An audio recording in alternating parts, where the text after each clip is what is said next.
where the trends are going, the trends that the media won't talk about.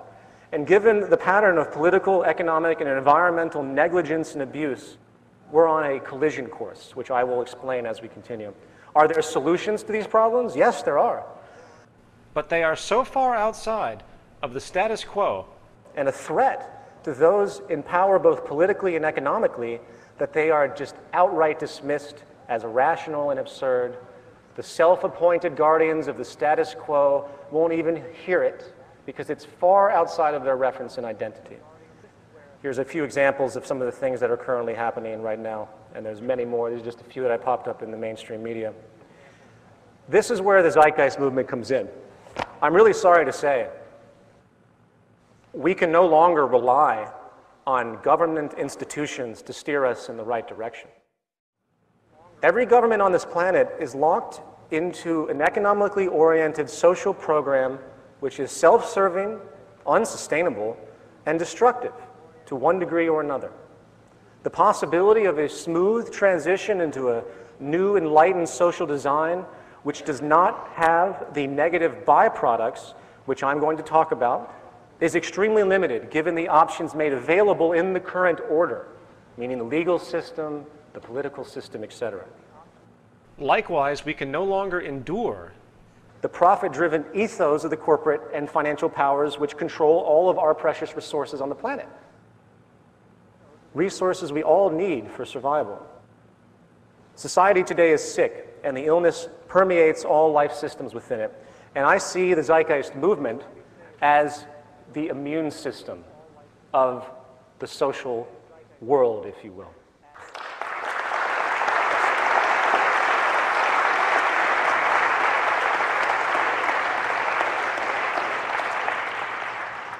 Thank you. Chapter 1, Diagnosis. Before I begin this analysis of the social condition, we need to first consider the problem of value and cultural relativism. People today tend to think that their ideas are equal to others' ideas, regardless of supported information. This obsession with opinion has created a frame of reference for so many people today which has no physical referent, where evidence becomes inconvenient, and ultimately people think that everything is equal. And you get this argument a lot, and I'm sure you've all experienced this. It's a very, very specific point. Everyone is not equal in their opinion. It's impossible, as quaint and convenient as such a concept might seem. The ultimate question becomes, what actually deserves belief?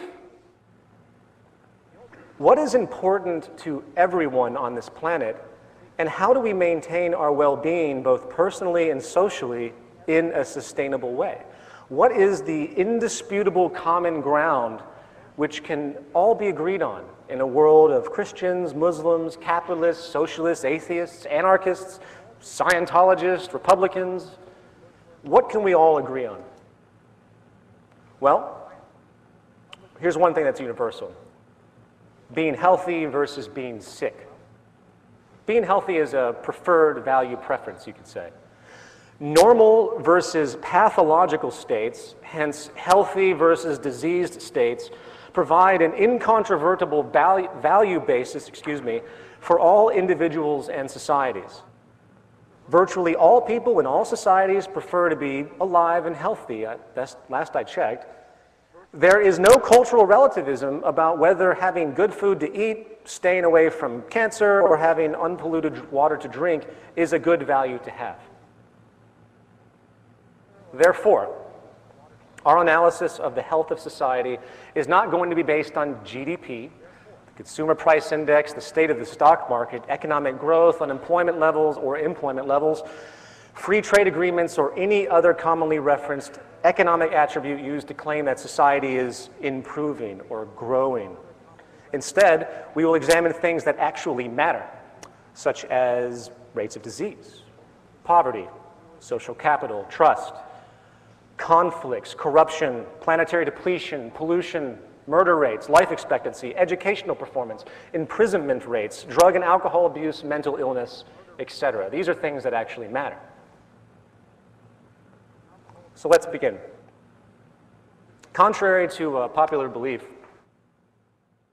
evidence now shows that our early human ancestors, which predate the Neolithic Revolution, really didn't live in a state of perpetual conflict and extreme scarcity as many anthropologists early on had assumed.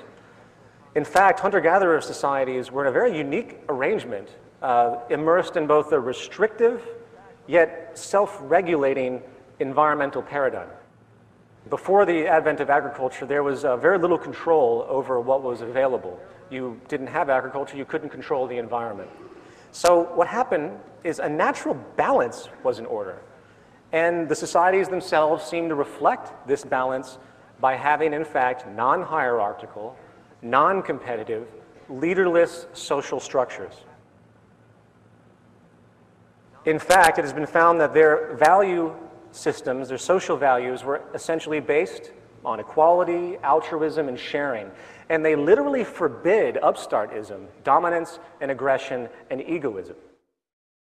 We know this today because of anthropological research done on remaining hunter-gatherer societies around the world, such as the Pidaha, which is how it's pronunciated, out of Brazil. Amazingly, it appears that well over, and this is an important point, for anyone that tells you that the current system is natural, for well over 90% of the human being's existence, human species' existence, on this planet as we know it, we were within social organizations that did not use money, that did not have hierarchy, and they even had counter-dominance strategies where the majority would work together to shut down any individual that was trying to gain power and control. Pretty much a reverse of what we have today. The Neolithic Revolution changed all of that. It provided human beings with an ability to control their environment more intently. The sustenance of life could now be cultivated essentially at will. Now, while this advent would appear as a profound benefit to all, it also introduced some pesky social problems as a result of conditioning attributes, which we still deal with today. In the view of anthropologist and professor of neurology at Stanford University, Dr. Robert Sapolsky, hunter-gatherers have thousands of wild sources of food to subsist on. Agriculture changed all of that, generating an overwhelming reliance on a few dozen food sources. Agriculture allowed for the stockpiling of surplus resources and thus, inevitably, the unequal stockpiling of them, stratification of society, and the invention of classes. Thus, it has allowed for the invention of poverty. Since this dramatic change in the structure of human society, the creation of imbalances has continued, and social stratification and income inequality are now staples of the modern world, as we all know. In fact, many who are unfamiliar with human history would probably consider these attributes, again, to be part of some natural human order. It's so pervasive today. We have gone from food cultivation to commodity bartering to gold exchange to metal-backed certificate exchange to fiat currency. We went from a system with values reflective of true natural processes to a system of values based on certificates of ownership traded for income on their own, virtually, or I would say not even virtually, completely decoupled from physical resources. And we have come from a world based on necessity and social drive for preservation and sustainability to a world based on strategic manipulation, pointless materialism, and an obsession with property and ownership. In the words of historian, philosopher David Hume, the first man who, after enclosing a piece of ground, took it into his head to say, "This is mine," and found people simple enough to believe him, was the real founder of civil society. How many crimes, how many wars, how many murders, how many misfortunes and horrors would that man have saved the species who, pulling up stakes, or filling up the ditches, excuse me, should have cried to his fellows, "Beware of listening to this impostor. You are lost if you forget that the fruits of the earth belong to us all, and the earth itself to nobody."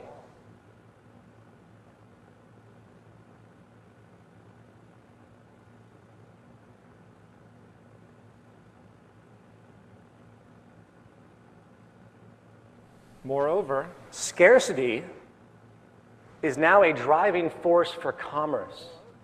In our system, scarcity equals profit. The less there is of something, the more it can be valued in terms of money. In other words, abundance is a negative thing in the profit system. In the words of anthropologist Marshall Shallins, the market industrial system institutes scarcity in a manner completely unparalleled and to a degree nowhere else approximated, where production and distribution are arranged through the behavior of prices and all livelihoods depend on getting and spending. Insufficiency of material means becomes the explicit, calculable starting point of all economic activity. Likewise, I would like to point out as a simple aside that the money supply in America at all times has less in value than the outstanding transactions required. In other words, there isn't and never will be in the American money supply or most other money supplies on the planet enough money in existence at any one time to cover the outstanding transactions within the economy.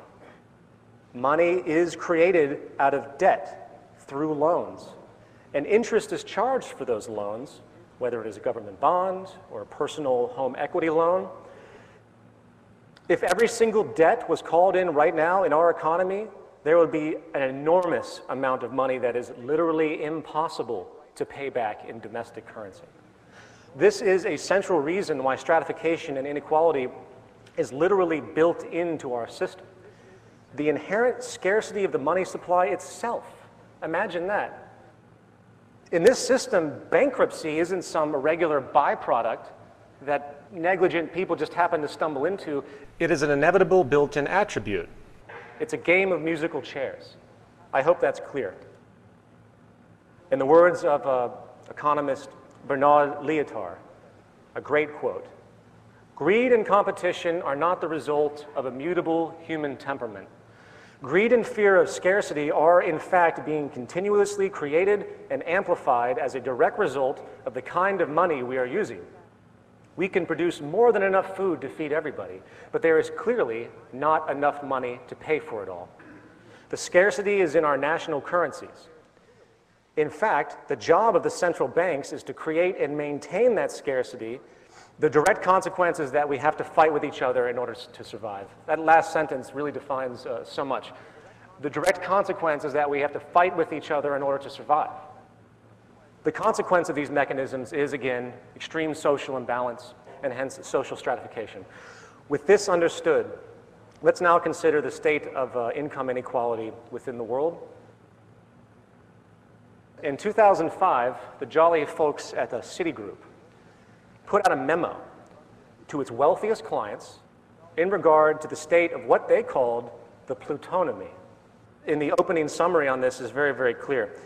The world is divided into two blocks, the plutonomy and the rest.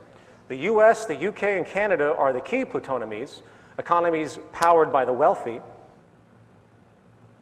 A plutonomy is defined as a society where the majority of the wealth is, of course, controlled by an ever-shrinking minority. And as such, the economic growth of that society becomes dependent on the fortunes of the wealthy minority and not the rest of the people. Keep that in mind. They then go to ask the question, what are the drivers of plutonomy? They state disruptive technology, driven productivity gains, creative financial innovation, capitalist-friendly cooperative governments, an international dimension of immigrants and overseas conquests invigorating wealth creation, slave labor, The rule of law and patenting inventions. Often these wealth waves involve great complexity, exploited best by the rich and educated of the time. The basic point of this document is the understanding that the average consumer is essentially meaningless to the equity markets. For the super wealthy, trading amongst themselves account for the state of the economy overall. They state, in a plutonomy, there is no such animal as the US consumer or the UK consumer or indeed the Russian consumer. There are rich consumers, few in number, but disproportionate in the gigantic slice of income and consumption they take. There are the rest, the non-rich, the multitudinous many, but only accounting for surprisingly small bites of the national pie. They continue. This is why, for example, we worry less about the impact of high oil